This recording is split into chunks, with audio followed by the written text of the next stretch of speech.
व्यर्थ की चिंताएं करके अपने समय को बर्बाद मत करो। कर्मरत रहो, उम्मीद रखो, विश्वास रखो अपने आप पर। यकीनन ज़िंदगी के अंदर परिवर्तन आएगा और आपकी किस्मत भी एक दिन चमक उठेगी। नमस्कार, जय हिंद। मैं हूं आपका दोस्त कवि आदि गणेश। जैसा कि मैंने आपको कहा कि हिंदी का पाठ्यक्रम हम कक्षा 9 से 12 वाली जो पुस्तकें हैं जल्द ही प्रारंभ करेंगे। तो आज से हम श्री गणेश करने जा रहे हैं। कक्षा 9 की पुस्तक है जो क्षितिज। और साथ ही मैं आपको बता दूं 21-22 का जो नया पाठ्यक्रम है उनमें यही पुस्तकें लागू है। ये कक्षा 9 का ए पार्ट है पाठ्यक्रम के लिए। एक किताब और है कृतिका, ठीक है, हिंदी की पुस्तक है। इसमें कौन कौन से पार्ट हैं? कक्षा 9 की ये पुस्तक है क्षितिज। इसमें कौन कौन से पार्ट है वो आपको मैं बता देता हूँ। उसके बाद में पहले अध्याय की ओर बढ़ेंगे और प्रेमचंद जी का जो पहला अध्याय है उनके बारे में मैं आपको डिटेल से बताऊँगा। उनकी रचनाएं, उनके रचना का सारा कुछ इस पाठ में जितना परिचय दिया गया उससे अधिक, ताकि आपके साहित्य इतिहास भी आपका साथ साथ में मजबूत होता जाएगा। प्रेमचंद से जुड़ा हुआ रचनाकाल, उनकी रचनाओं का रचनाकाल, उनकी पत्र पत्रिकाओं का रचनाकाल कई बार पूछा जाता है, जो कि पुस्तक में रचनाकाल मिलेगा नहीं आपको। लेकिन मैं आपको इतना ज़्यादा करवा दूंगा कि आपका साहित्य इतिहास भी साथ साथ मजबूत है जो हो जाएगा। तो फर्स्ट ग्रेड और सेकंड ग्रेड वाले साथी निरंतर जुड़े रहें, नेट वगैरह की तैयारी करें तो भी जुड़े रहें। देखिए, गद्य खंड है, इसके अंदर पहला है प्रेमचंद का दो बेलों की कथा, राहुल सांकृत्यायन का ल्हासा की ओर, श्यामाचरण दुबे का उपभोक्तावाद की संस्कृति, जाबिर हुसैन साहब का सांवले सपनों की याद, चपला देवी नाना साहब की पुत्री, देवी मैना को भस्म कर दिया गया, हरिशंकर प्रसाद का चिर परिचित, आप परिचित हो इससे, प्रेमचंद के फटे जूते, महादेवी वर्मा मेरे बचपन के दिन, हजारी प्रसाद द्विवेदी एक कुत्ता और एक मैना। ये तो था गद्यखंड। और साथ साथ में पाठों के अंदर जो भी संवाद होंगे इंपॉर्टेंट वो आपको मैं लिखवाता चलूँगा, आप नोट करते जाना। काव्य खंड में हम आगे बात करेंगे कबीर साहब जिन्होंने साखे में शब्द लिखे, उनकी व्याख्याएं सहित आपको हर एक चीज़ बताई जाएगी। ललदद की वाक, रसखान के सवैये, माखनलाल चतुर्वेदी की कैदी और कोकिला, सुमित्रा नंदन पंत की यहाँ पर रचना ग्रामश्री, केदारनाथ अग्रवाल की चंद्रगहना से लौटती बहर, सर्वेश्वर दयाल सक्सेना साहब मेघ आए, चंद्रकांत देवताले यमराज की दिशा, और राजेश जोशी साहब का बच्चे काम पर जा रहे हैं। तो ये गद्य खंड और ये अपना काव्य खंड पद्य खंड। प्रारंभ करते हैं गद्य खंड से। देखिए, सबसे पहला अध्याय प्रारंभ करें उससे पहले ये जो कथन है ये भी सीधे सीधे सेकंड ग्रेड और फर्स्ट ग्रेड में कई बार पूछे गए। कथन दे दिया किसका है तो ये भी आप जरूर दें। गद्य जीवन संग्राम की भाषा है। लिखते चलें, आपको जिनको भी मैं अंडरलाइन करूँ उनको लिखते चलना। गद्य जीवन संग्राम की भाषा है। किसने कहा? निराला साहब ने, सूर्यकांत त्रिपाठी निराला साहब। कि गद्य के अंदर जीवन का क्रम चलता है जन्म से लेकर मृत्यु तक, वो समाहित है सारा का सारा। गद्य जीवन संग्राम की क्या है? भाषा, उसमें परिभाषित किया जाता है गद्य में जीवन संग्राम को। यदि गद्य कवियों की कसौटी है तो निबंध गद्य की कसौटी है। इतना देकर भी पूछा जा सकता है किसका कथन है।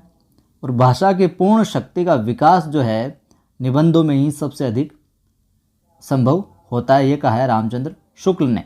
और कि भाषा की पूर्ण शक्ति का विकास निबंधों में ही अधिक संभव होता है। आपने शिक्षण विधियां पढ़ी होगी रीट में या पहले फर्स्ट ग्रेड सेकंड ग्रेड में, तो आप इस चीज़ से परिचित होंगे कि ये जो भाषा की पूर्ण शक्ति का विकास होता है निबंधों में ही होता है, निबंधात्मक सवालों में ही होता है। शिक्षण विधियों में इस प्रकार से देखने को मिला होगा आपको। तो ठीक है, ये रामचंद्र शुक्ल साहब ने कहा। अगला कथन, कहानी ऐसी रचना है जिसमें जीवन के किसी अंग या किसी एक मनोभाव को प्रदर्शित करना ही क्या है लेखक का उद्देश्य रहता है। कहानी ऐसी रचना जिसमें जीवन के किसी एक पार्ट को, एक अंग कोई अभिव्यक्ति दी जाती है।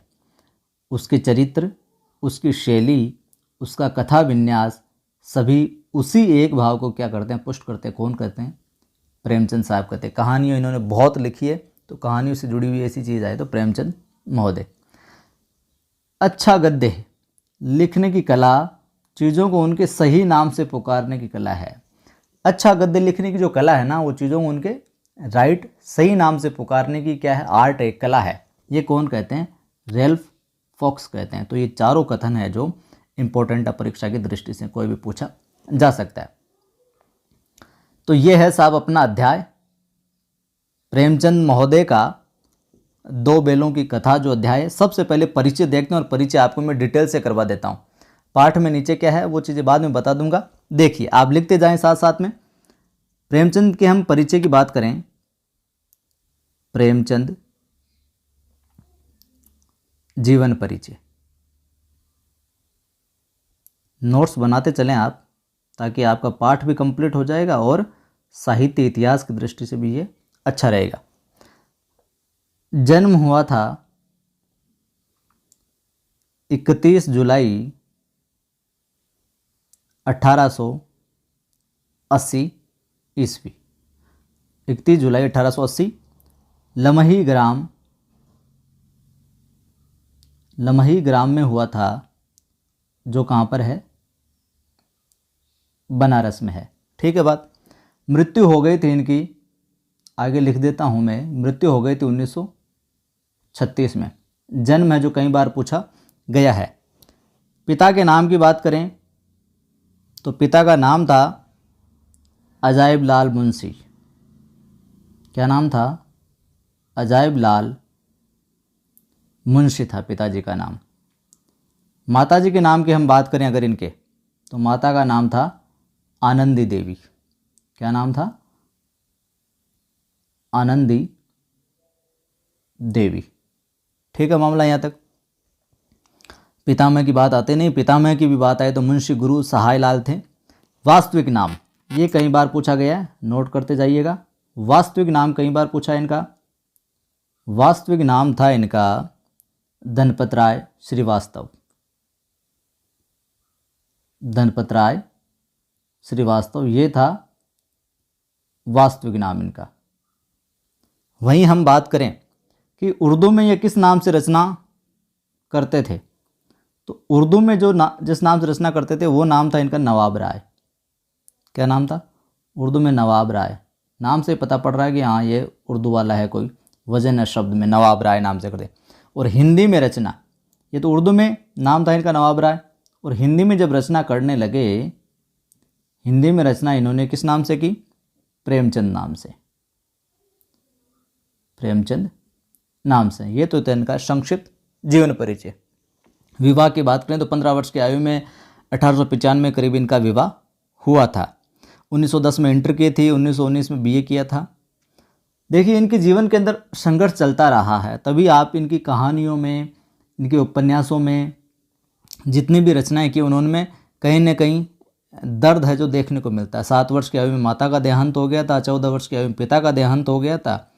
और पूछ लिया जाए इनकी नौकरी के बारे में तो 1898 में बनारस के पास एक चुनार गांव है।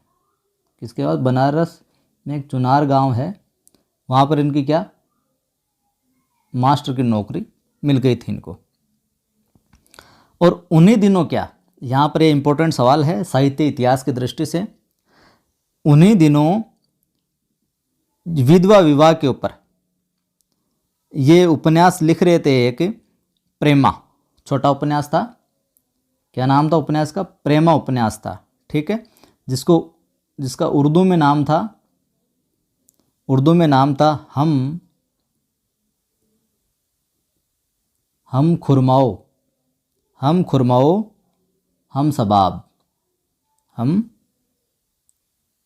सबाब। ये उर्दू में नाम था प्रेमा का, हम खुरमाओ हम सबाब। तो ये नाम था। और इसी समय एक बाल विधवा थी शिवरानी, उनसे इन्होंने विवाह किया था। पहली जो पत्नी थी उसको त्याग दिया था इन्होंने, और बाद में बाल विधवा थी एक शिवरानी, उनसे विवाह किया था। और इसी समय प्रेमा जो छोटा उपन्यास था ये विधवा से संबंधित ही था। तो और इसका जो उर्दू में नाम था हम खुरमाओ हम सबाब। ये ठीक है, इसका जो नायक था उसने एक विधवा लड़की से विवाह किया था। तो इन्होंने सोचा कि जो मैं लिख रहा हूँ तो उसको मैं साबित भी करूँ, तो उसी हिसाब से इन्होंने शिवरानी से विवाह किया था फिर। और लगभग हम कह सकते हैं कि अपने जीवन में जो घटित हो रहा था उसी को वो उतार भी रहे थे, ऐसा भी हम कह सकते हैं। आगे देखते हैं इनके जीवन परिचय में और कौन कौन सी रचनाएं थी। और प्रेमा उपन्यास की हम बात करें तो प्रेमा उपन्यास का जो प्रकाशन वर्ष है, प्रेमा उपन्यास जो उसका प्रकाशन वर्ष है वो है 1906। ठीक है। इन्होंने संपादन जो कार्य किया था, किन किन पत्रिकाओं का क्या संपादन कार्य किया वो लिख लीजिए आप साथ में ही, एक अलग से रजिस्टर डाल लीजिए पाठों के लिए। संपादन इन्होंने किया था, एक नंबर पे बात आती है तो 1922 में माधुरी का किया था, माधुरी पत्रिका का किया था, जो कहाँ से प्रकाशित होती थी, लखनऊ से। तो देखिए साथियों, यहाँ से ये भी पूछा जा सकता है कि प्रकाशन कब किया, 1922 में। प्रकाशन वर्ष भी पूछा जा सकता है, पत्रिका कौन सी, माधुरी, और कहाँ से प्रकाशित होती थी, लखनऊ से। तो ये तीनों चीज़ है जो पूछी जा सकती है, और कोर्ट में भी पूछा जा सकता है। इनकी एक तरफ पत्रिकाओं के नाम आगे, दूसरी तरफ प्रकाशन स्थल है वो आ गया, या फिर जो प्रकाशन वर्ष है वो पूछा जा सकता है। तो पहली तो 1922 में माधुरी, लखनऊ से। दूसरी आती है मर्यादा, दूसरी कौन सी आती है, मर्यादा आती है, जिस पत्रिका का संपूर्णानंद के जेल जाने पर ये प्रकाशन में आई थी इनकी। ठीक है। तीसरी 1930 में हंस, तीसरी 1930 में हंस, और ये बनारस से इन्होंने क्या, ये बनारस से क्या अपना मासिक पत्र निकाला था, ये मासिक पत्र था हंस 1930 में। और 1932 में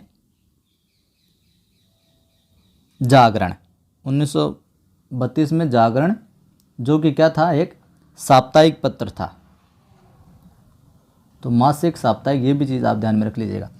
तो माधुरी, मर्यादा, हंस और जागरण, ये इनकी पत्र पत्रिकाएं थी, माधुरी, मर्यादा, हंस और जागरण।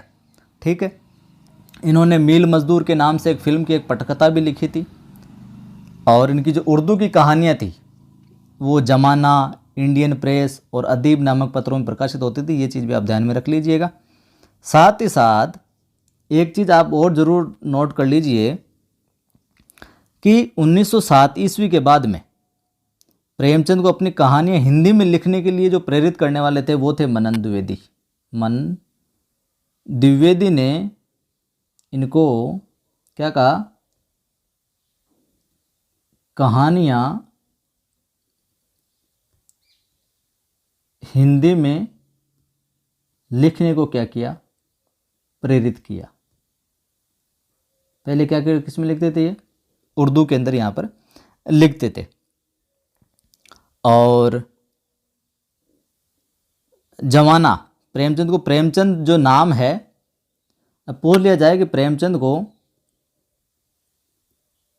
प्रेमचंद जो नाम है, प्रेमचंद नाम किसने दिया, तो प्रेमचंद नाम किसने दिया, वो देने वाले थे, नोट कर लें आप नोटबुक में, जमाना के संपादक, जमाना जो पत्र था उसका जो संपादक थे, कौन, दया नारायण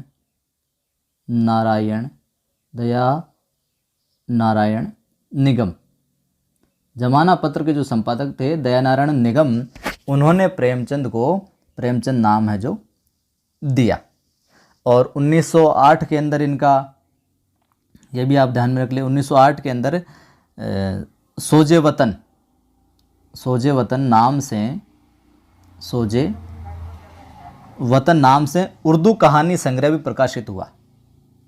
ये कौन सा था, उर्दू कहानी संग्रह था ये सोजे वतन, जो राष्ट्रीय भावना से परिपूर्ण था, और अंग्रेज़ों ने इस पर प्रतिबंध भी लगा दिया था। तो सोजे वतन पर प्रतिबंध लगाया था अंग्रेज़ों ने 1912 में, ये भी आप ध्यान में रखिएगा। और सोजे वतन का हम अर्थ देखें तो सोजे वतन का अर्थ होता है यानी देश का दर्द। क्या होता है, देश का दर्द। इनके उपन्यास कौन कौन से हैं वो देख लेते हैं अब। प्रेमचंद के उपन्यासों की हम बात करें तो देखिए 1907 में आप देख लीजिए रूठी रानी, रूठी रानी की हम बात करें तो रूठी रानी 1907। उसके बाद में हम बात करें सेवा सदन की, सेवा सदन की तो 1918। वरदान की हम बात करें, ये उनके उपन्यास है, वरदान की हम बात करें तो 1921, वरदान 1921। वहीं 1921 के अंदर ही प्रेमाश्रम, प्रेमाश्रम 1921। बात करें 1905 ये रंगभूमि की, तो रंगभूमि के अंदर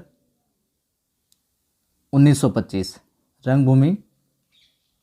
अब देखिए यहाँ पर सेवा सदन, रूठी रानी, रंगभूमि, प्रेमाश्रम ये कई बार पूछे गए हैं।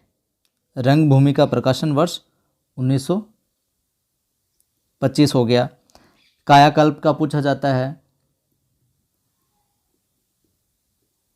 कायाकल्प हो गया, कायाकल्प का हो गया 1926। निर्मला,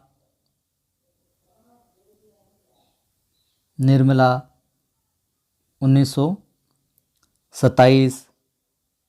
गबन बहुत प्रसिद्ध है, गबन 1931 ईस्वी। कर्मभूमि, कर्मभूमि, कर्मभूमि हो जाएगा 1932 में। कब हो जाएगा? 1932 में। और बहुत प्रसिद्ध जो है गोदान 1936 ईस्वी। अब आप सोचोगे सर कि आप तो बहुत सारा लिखवा रहे हो, लेकिन ये लिखना आपको ज़रूरी है क्योंकि उपन्यास और उसका जो प्रकाशन वर्ष ये कई बार पूछा जाता है कोर्ट वाले सवालों में। तो आप ये उम्मीद नहीं कर सकते कि सीधा सीधा सवाल आएगा। तो फर्स्ट ग्रेड के हिसाब से आपका साहित्य, हिंदी साहित्य, इतिहास भी आपका तैयार हो रहा है, रचना काल वगैरह अवश्य ही पूछे जाते हैं, ये ध्यान में रखिएगा। ठीक है। इनके अलावा अब हम आगे बात करें तो जो इनका 1948 में प्रकाशित हुआ था मंगलसूत्र, वो अपूर्ण था। इनका उपन्यास बोलिए कि अपूर्ण उपन्यास कौन सा था? तो मंगलसूत्र था। यहाँ लिख देता हूँ मैं, मंगलसूत्र अपूर्ण उपन्यास। ठीक है। जिसको पूर्ण करने का काम किसने किया था? अमृत राय ने पूर्ण किया था। किसने किया था? अमृत राय ने। अपूर्ण उपन्यास पूछ लिया जाए। और इन्होंने रूठी रानी एकमात्र जो ऐतिहासिक उपन्यास लिखा था, मारवाड़ के मालदेव की रानी उमादेवी की कहानी थी उसमें, ये एकमात्र ऐतिहासिक उपन्यास देखने को मिलता है इनका। इनके नाटक कई बार पूछे जाते हैं। प्रेमचंद के हम नाटकों की बात करें तो इनके जो नाटक हैं वो बहुत बार पूछे जाते हैं, ये आपको याद होने चाहिए। तो सबसे पहला आता है संग्राम, दूसरा करबला, और तीसरा जो इनका नाटक देखने को मिलता है हमें वो मिलता है प्रेम की वेदी। ज़रूर याद कर लेना इनको। तो प्रेम की वेदी, संग्राम, करबला और प्रेम की वेदी। संग्राम की बात करें हम तो 1922 में, और करबला की हम बात करें तो 1928। लेकिन आपको नाम जरूर याद रखना, संग्राम, करबला, प्रेम की वेदी, और ये 1933। ठीक है। मामला संग्राम जो है कलकत्ता से प्रकाशित हुआ, और करबला लखनऊ से, और प्रेम की वेदी बनारस से। तो ये इनके नाटक हो गए, संग्राम, करबला, प्रेम की वेदी। इनके जो बात करें कहानी संग्रह में तो प्रेम पूर्णिमा, प्रेम 25, प्रेम प्रतिमा, समर यात्रा, ये चीज़ें हैं। विशेष चीज़ आपको एक चीज़ और नोट कर लेनी, यहाँ पर मैं लिख देता हूँ, अलग कलर से लिख देता हूँ। ये चीज़ पूछी जाती है और ये इस पाठ में भी दी हुई है। क्या चीज़? कि जो इनकी अंतिम कहानी है वो कफन मानी जाती है। कफन प्रेमचंद की क्या है? अंतिम कहानी है। और इनका जो कहानी संग्रह है सारा का सारा वो माफ कीजिएगा, मानसरोवर शीर्षक से, मानसरोवर शीर्षक से 8 खंडों में है जो प्रकाशित हुआ है। और कफन है जो इनकी अंतिम कहानी मानी जाती है। ये भी पूछा जा सकता है कि प्रेमचंद जी पर लिखे गए कुछ और भी ग्रंथ है जिसमें प्रेमचंद घर में 1944 में यह प्रकाशित हुआ, और इनकी जो पत्नी थी शिवरानी देवी, उन्होंने इनकी जीवनी लिखी थी प्रेमचंद घर में। ये जरूर आप ध्यान में रखिएगा। बाकी कलम का मजदूर है जो जीवनी इनकी लिखी मदन गोपाल ने, और कलम का सिपाही जो जीवनी लिखी थी वो लिखी थी अमृत राय ने। ये भी ध्यान में रखें। कलम का सिपाही जीवनी तो इनकी लिखी थी अमृत राय ने, कलम का मजदूर जीवनी लिखी थी मदन गोपाल ने, और प्रेमचंद घर में जीवनी लिखी थी शिवरानी देवी ने। यह था इनका परिचय। और साथ में एक चीज़ और नोट कर लीजिएगा आप, वो नोट करनी, इनके बारे में एक कथन देखने को मिलता है। कौन सा? हजारी प्रसाद द्विवेदी कहते हैं। हजारी प्रसाद द्विवेदी लिखते हैं इनके बारे में, क्या नोट कर लें, ये कई बार पूछा गया है, पूछा जा सकता है कि प्रेमचंद शताब्दियों से पददलित, अपमानित और उपेक्षित कृषकों की आवाज़ थे। लिख देता हूँ मैं यहाँ पर कि प्रेमचंद जो थे, प्रेमचंद शताब्दियों से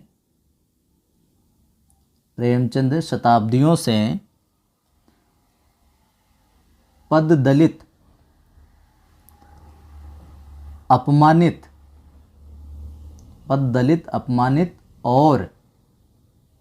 और उपेक्षित कृषकों की आवाज़ थे। उपेक्षित,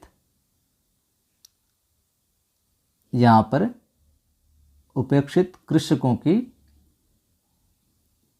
आवाज़ थे।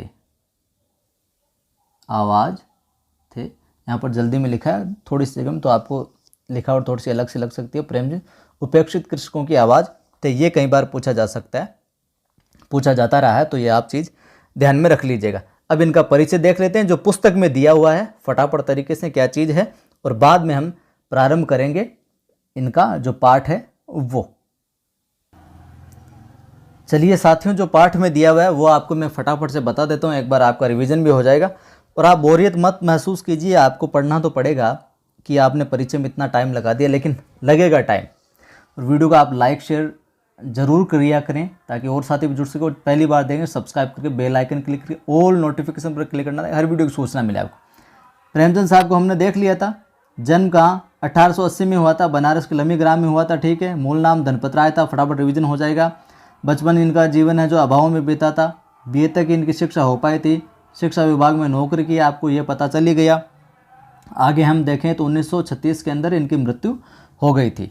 ठीक है, प्रेमचंद की कहानियाँ जो है, मैं जैसा कि मैंने बताया, मानसरोवर जो शीर्षक से 8 खंडों में संकलित है। ठीक है, सेवा सदन, प्रेमाश्रम, रंगभूमि, कायाकल्प, निर्मला, गबन, कर्मभूमि और गोदान इनकी क्या प्रमुख उपन्यास है। तो पूछ लिया जाए निम्न में से प्रेमचंद का उपन्यास नहीं तो सारे उपन्यास याद होने चाहिए। और रचनाकाल भी पूछा जा सकता है, इसीलिए मैंने आपको इन उपन्यासों के रचनाकाल भी आपको लिखवाया है।